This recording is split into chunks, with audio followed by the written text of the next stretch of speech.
Good evening, class. Let's start with the economics. Yesterday we completed about how poverty is seen in social scenario. Today we will continue with poverty line. Poverty line, as I have already told you, it is an imaginary line. It is the minimum standard laid by the government or from the country to country. Country according to their earning capacity or according to the level of the standard of living of the people, they collect the data and they determine what should be considered as minimum. Put it simply, poverty line is the minimum line or the minimum requirements which a person must fulfill for its survival. If a person or family is not able to get minimum requirements that are essential for their survival, then they are said to be living below the line of poverty. So at the center of discussion on poverty is usually the concept of poverty line. How can we say a person is rich or poor unless until there is some line or some point which can be used as a basis of difference? How do you or how can you say a person is rich or how can you say a person is poor? There need to be a clear cut difference between the two things are not same. So what is the difference? That is poverty line. If a person is able to fulfill his basic requirements for survival, he is not a poor, he is above poverty line. And if a person fails to get those minimum things, then he is said to be living below the line of poverty, or we can say garibi rekha ke niche. Okay, so a common method used to measure poverty line is based on income or consumption level. Okay, that we have already explained yesterday. We had already discussed about that the normal or the most common thing is regarding their income or consumption, but that is not true. At some places apart from these, there are many other things. If a person is not able to provide proper education to the children, if he is not able to provide proper medical facilities to the ill person, then also he is considered to be living below the line of poverty. Okay, we took the example of America and India, that's given in the book also. A person who is not having a car in America is said to be living below the line of poverty, but in India it is a luxury. Okay, we cannot say since a person is not having a car in India, he is living below line of poverty, because most of the Indians, we do not have four-wheeler cars. So let's get forward. While determining the poverty line in India, a minimum level of food requirement, clothing, footwear, fuel and light, education, medical requirement, etc. are determined for subsistence. So how do we then calculate poverty line in India? We take, yesterday I also told you, today just a quick revision, that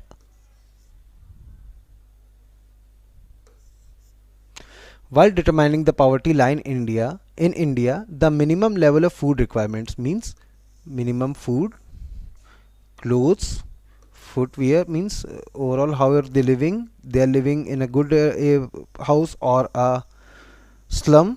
Okay, is he able to provide good education, medical facilities, etc.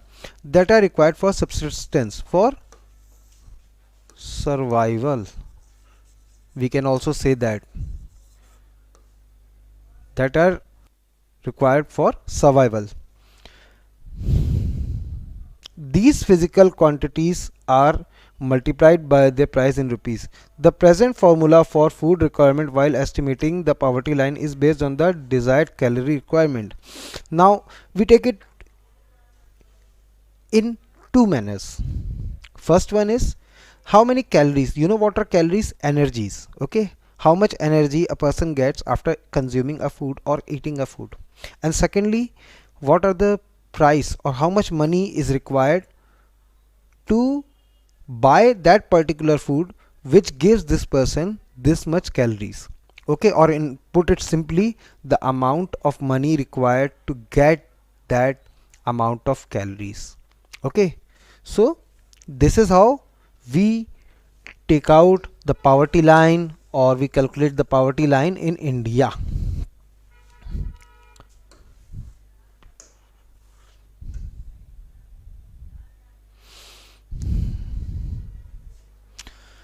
Food items such as cereals, pulses, vegetables, milk, oil, sugar, etc. together provide these needed calories. Okay, so from where do we get high calories?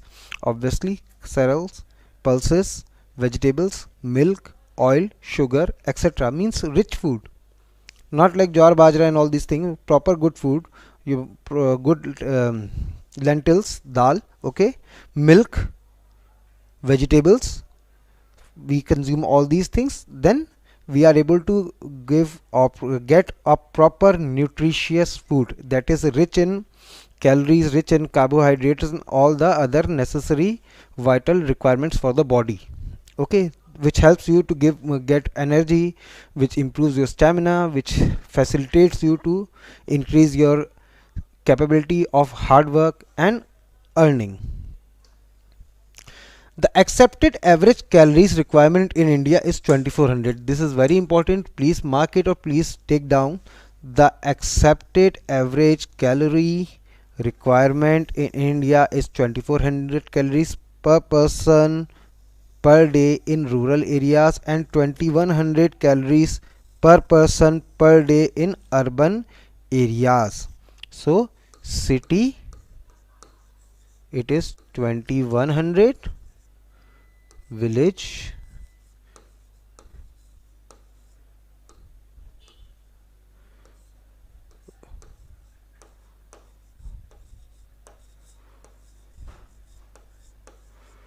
it is 2400 calories per person per day.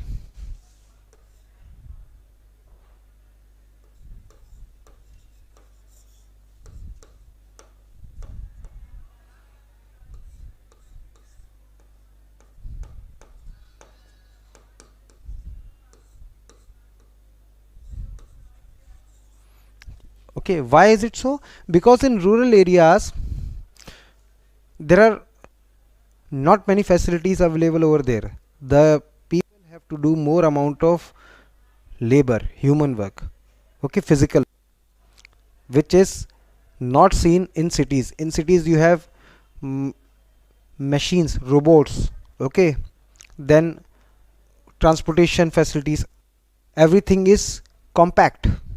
You don't have to travel 5 or to 10 kilometers for just for small things. Like in rural areas we do not have banks at every place, markets at every place, or medical facilities, or even education institutes.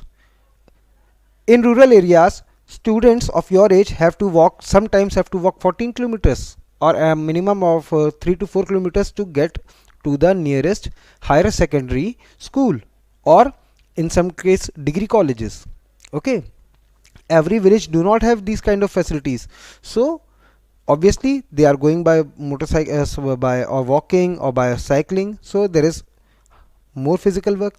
Similarly, there are less jobs in comparison to cities. In cities you have multiple offices, multiplex, showrooms, etc., where people go and work. Okay, they do more work on machines or by simply buying and selling or selling the things to the customers, whereas in rural areas there are shops but limited amount of shops, no such offices are there.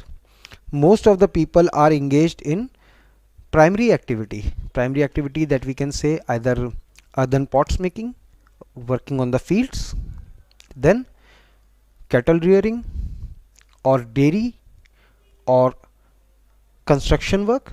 So they require to put in more of physical work. So if they are doing more hard work, more physical work, they need more calories. That is why calorie intake in rural areas is kept high as compared to the cities. Okay, in cities life is easy as compared to the rural areas.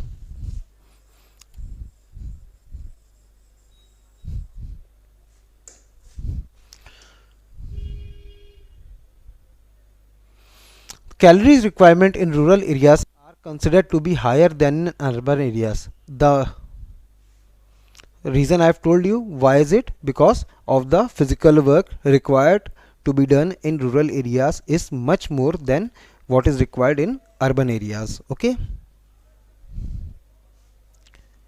The monetary expenditure per capita needed for buying these calories requirement in terms of food, grains, etc. is revised periodically, taking into consideration the rise in prices. Now, calories are fixed: 2400 for rural, 2100 for urban areas. But one thing has to be kept in mind, that is inflation.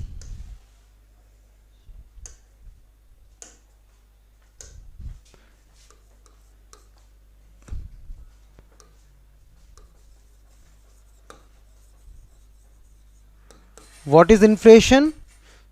Rise in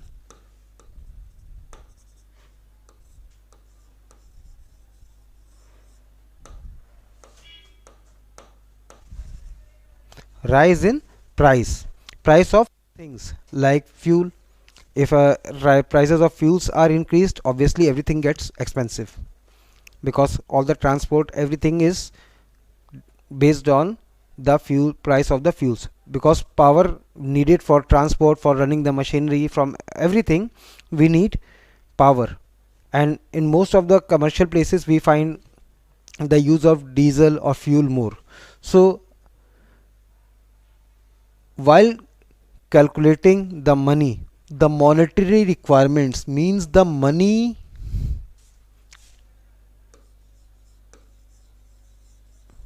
spent per capita, means per person, needed for buying these calories, means money needed for buying milk, for buying vegetables, for buying oil, for buying sugar, for buying cereals, for pulses, etc., etc. So we calculate how much money a person needs to pay, or how much money he needs to spend for getting these things, so that he can get this much amount of calories daily. On the basis of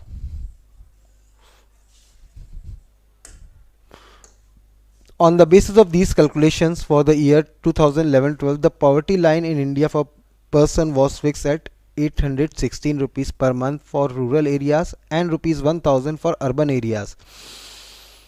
Now this is very interesting. What is interesting is,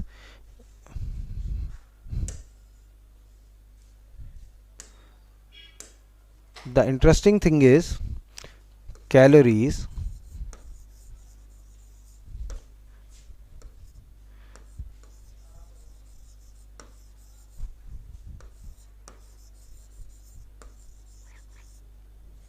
so the calories in rural areas is 2400, in urban areas it is 2100. But in terms, when we talk about for the poverty line in terms of money, it is 816 and 1000 per person. Okay. Now you must be thinking that, sir, for calories rural areas are high, but in terms of money it is less, whereas in urban areas the calories requirement is less but the money needed is more. Why so? So for the simple reason, in rural areas we do not have much high prices, everything is cheap and affordable, whereas in cities everything is expensive.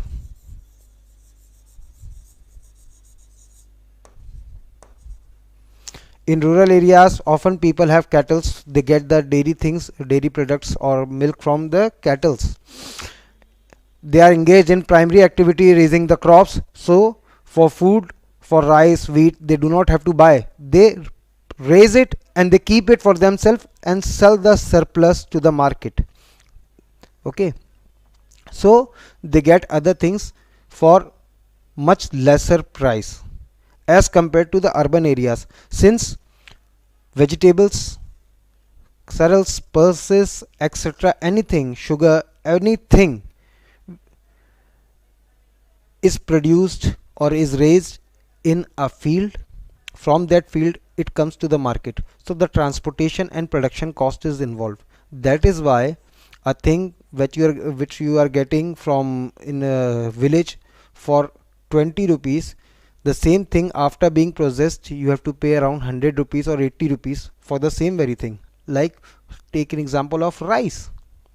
In rural areas you can get rice for 5 to 10 rupees per kg, but in when it comes to the cities you have to pay 40 rupees, 50 rupees as per the choice of your rice.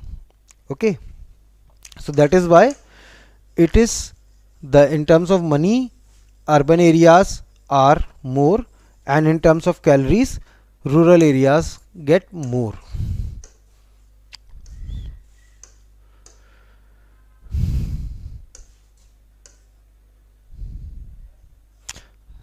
The higher amount of urban areas has been fixed because of the high prices of many essential products in urban centers. In this way, in the year 2011-12, a family of 5 members living in rural areas and earning less than about 4,080 rupees per month will be below the poverty line. A similar family living in urban areas would need a minimum of 5,000 rupees. Obviously, I told you, like in urban areas everything is for affordable prices, that is not so expensive as compared to the urban areas. So a family of 5 members, okay,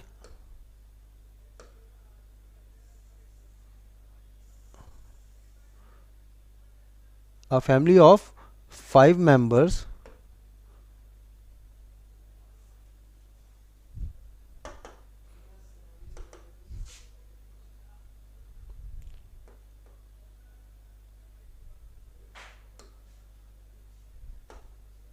a family of 5 members living in rural areas earning less than 4,080 rupees.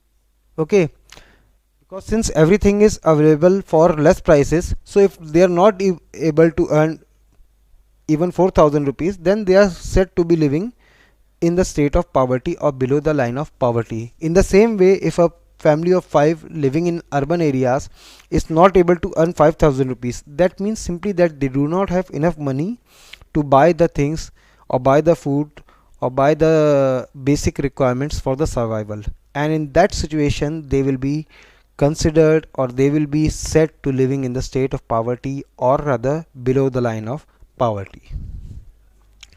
Now the poverty line is estimated periodically, normally after every 5 years, by conducting sample survey. Now how do we calculate? As I told you that prices keep on rising, so what was poverty line in 1950s is not the case in 2022. In 1950s everything was very cheap, we do not have much population, people had small earning, so at that time the poverty estimation was low. The poverty estimation, if we take of 1950s, 60s, 70s in today's scenario, then we 98% of the population of India will be living above the poverty line, which is not correct, because now the amount required for getting those things has increased. I remember myself when I was of your age, 1 liter of petrol cost me around 28 rupees. Now it is 98 rupees. So I cannot say that I cannot compare the prices of that time with today.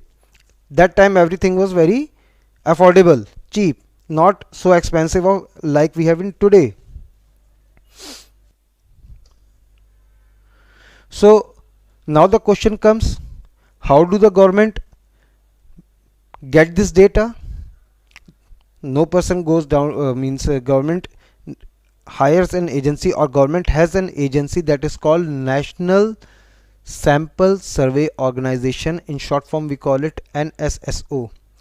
This is the particular organization which conducts census, means poll or surveys regarding the prices of the product, what is the per capita income, means they collect the data related to the salary, income capacity, about the size of the country, population of the country, about the expenditure, about the rising prices. They prepare all these index, okay, consumption index, price index, all the things they calculate, and according to these indexes they prepare a minimum standards considering the current price scenario, okay.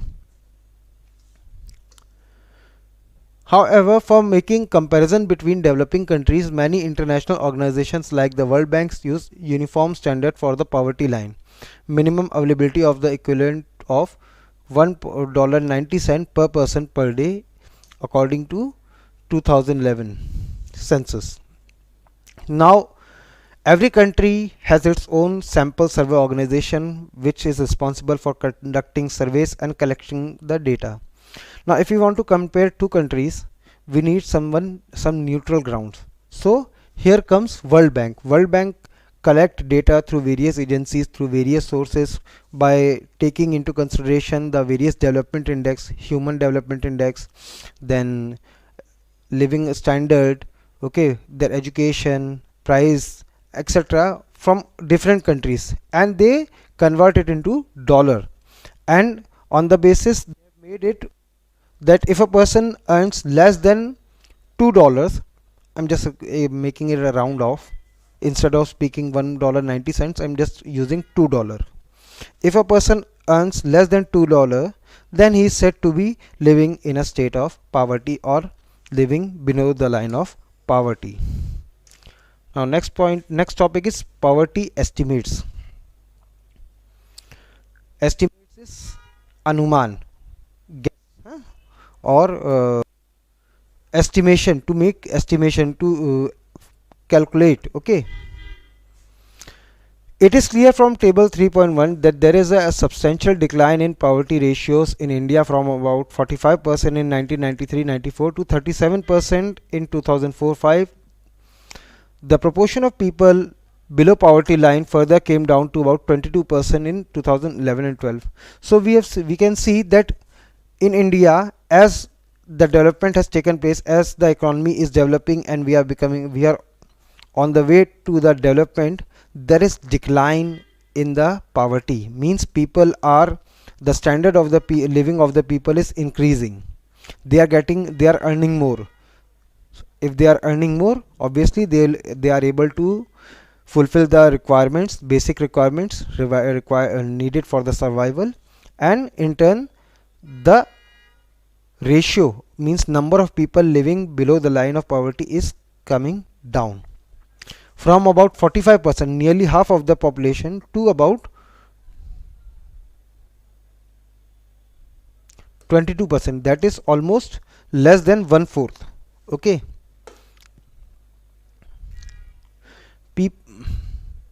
If the trend continues, people below poverty line may come down to less than 20% in next few years, and if this case goes on, means the economic development is boosted, we are on the path of development or developing economy, and if we go on developing, creating more jobs, increasing the level of standard, increasing the level of consumption, then this 22% might come down to less than 20% or 20% in few years, if everything goes on well, provided we do not have all the pandemic and all the unnecessary thing that we have witnessed in past few years. Although the percentage of people living under poverty declined in the earlier 2 decades, the number of poor declined from 407 million in 2004-5 to 270 millions in 11-12, with an average decline of 2.2% points during 2004-5 to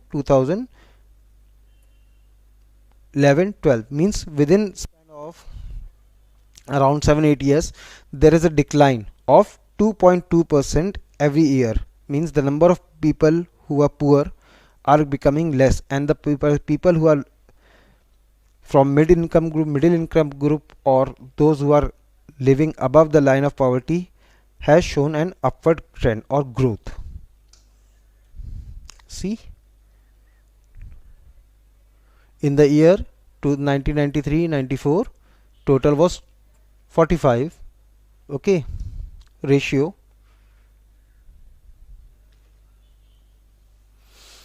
Then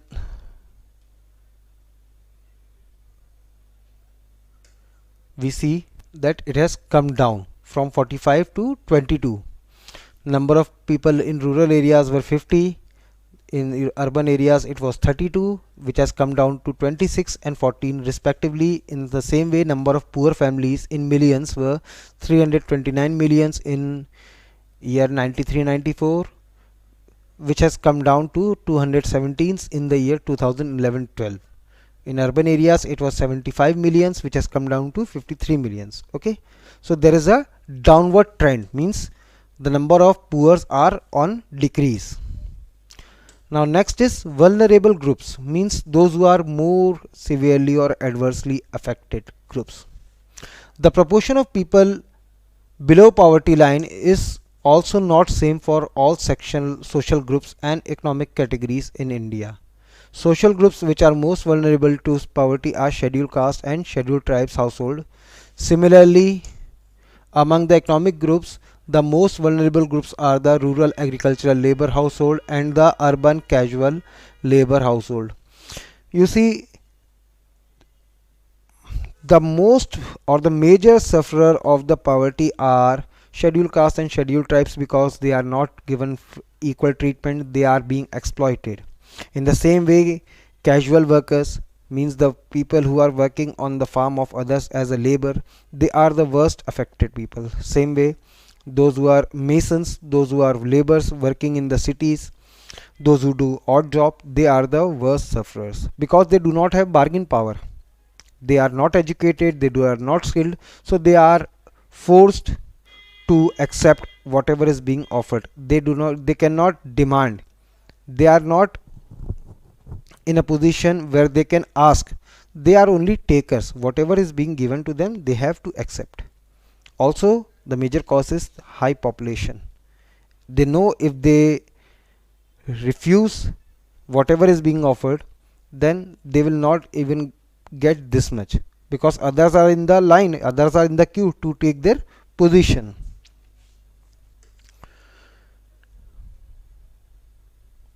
Graph 3.1, which one is 3.1? This graph shows percentage of poor people in all these groups. Although the average of people below poverty line for all groups in India is 22, 43 out of 100 people belong to scheduled caste tribe are not able to meet their basic needs. Similarly, 34% of casual workers in urban areas are below poverty line. They do not have land, they do not have money, they are ill treated, do not get decent amount for the amount of hard work. Imagine a person, a mason or a labor, doing hard work from morning to evening, and in return he is getting 300, 200. What is this? That much amount is not even enough to buy proper meal for that person, because throughout the day he had put in such hard work. He need a proper nutritious healthy diet. And I'm sure you must have seen the poor people around you eating. What kind of food they eat? I'm sure no, if I ask you to go, if someone asks you to go and eat that food, I'm sure no, you will not agree, or it would be very difficult for you to go and consume that diet. Okay, so they are the most or the basic sufferer or the worst affected by poverty. About 34% of casual workers labor farm in rural areas, and 29% of scheduled caste are also poor. The double disadvantage of being landless casual wage labor household in the socially disadvantaged social group of scheduled caste or the scheduled tribes population highlights the seriousness of the problem. Now they suffer on two sides. First, on the economic side, they are not rich, they are poor, they do not have enough to meet 2 meals or 2 proper healthy meals a day. And secondly, socially also they are not acceptable. with the passage of time, with the passing of various laws and legislators, there has been a increase in their level or the standard, but still they are the worst sufferer. These communities, scheduled caste and scheduled tribes, they are, in earlier days they were considered inferiors. Many a times it had been seen or it had been witnessed that people did not allow them to sit with them. They were asked or made to sit on the floor. They were ill treated. Even a small boy from a rich family used to humiliate an elder person of a scheduled caste and scheduled tribes community. So they have to pay twice the price as compared to a normal person. Some of the recent studies have shown that except for the scheduled tribes household, all other three groups, scheduled caste, rural agricultural laborers and the urban casual labor household, have seen a decline in the poverty in the 1990s. Except for these people, others, they have shown an increase, means people have recovered from their present situation and started living a good life. But the scheduled tribes and scheduled caste, they still continue or they are being made to continue in their present or the past condition. Their condition is slow to change.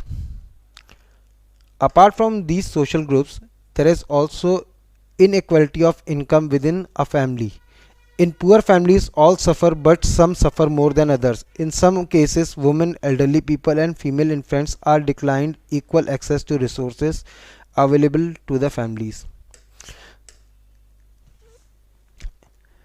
It is a harsh reality of India that equal rights are not given to boys and girls. Boys are given more advantage or more facilities or more privileges as compared to a girl. In many families in rural areas, girls are not allowed to go to school and get educated. Boys, on the other hand, are provided with all the perks, all the facilities, whatever they wish, proper food, everything. Even nowadays in urban areas also, girls and boys, there is not similarity between them. Boys are given more freedom, more liberty, whereas girls are kept under tight control. They are not allowed to go talk to the strangers, not allowed to go in the evening, not allowed to come when some people come to the house. Okay, whereas boys, they are free. So there is differences within the family, differences everywhere. In case of poor people, it is more. For example, take this case of a Sevaraman. Okay, he is a worker, he is a cobbler. Okay, in Tamil Nadu, Karur, which is famous for handloom and powerloom fabrics. So he works as a cobbler. He gets the job for few months. Then after, he is in a very hard condition. He works as a labor, means as a cobbler, and he gets 160 rupees per day. His wife also does the same work, but she gets 100 rupees. This is also a dissimilarity. Boys, male and female, both do the same work, but they are not equally paid. Males are paid higher as compared to the female. Okay, then he has uh,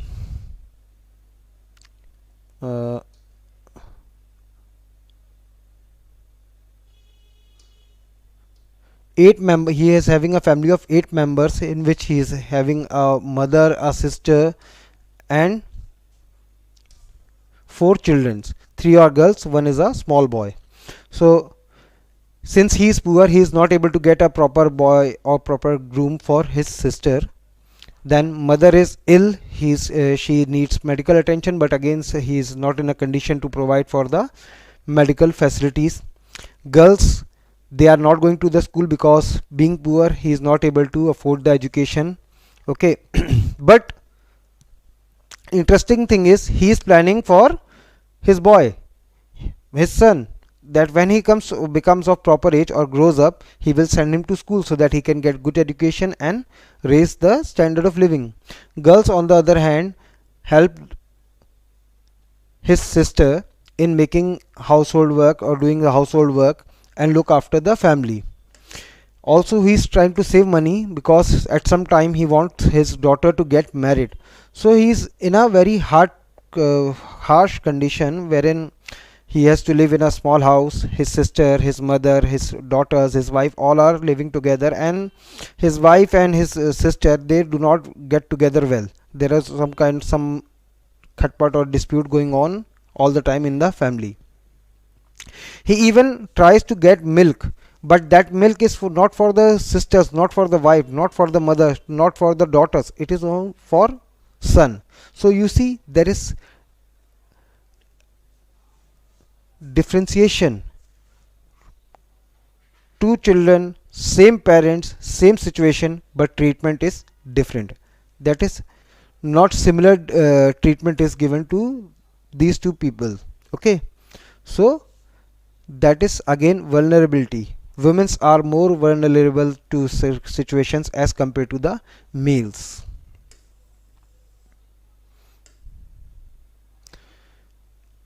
Now we continue with this interstate disparities. Some states in India are alright, or they have developed. The poverty level or the number of poor living in that state is less as compared to the states where there people living in poverty are more. For example, northeast states of northeast, Bihar, Madhya Pradesh, Jharkhand, Uttar Pradesh, these states you find number of people poor as compared to Punjab, Haryana, Delhi, etc. Some other cause is that people come from underprivileged or backward states and start settling in the urban areas, creating slum, which also increases the number of poor people in the urban cities or that those developed cities or states. Poverty in India is also another aspect or dimension. The proportion of poor people is not the same in every state.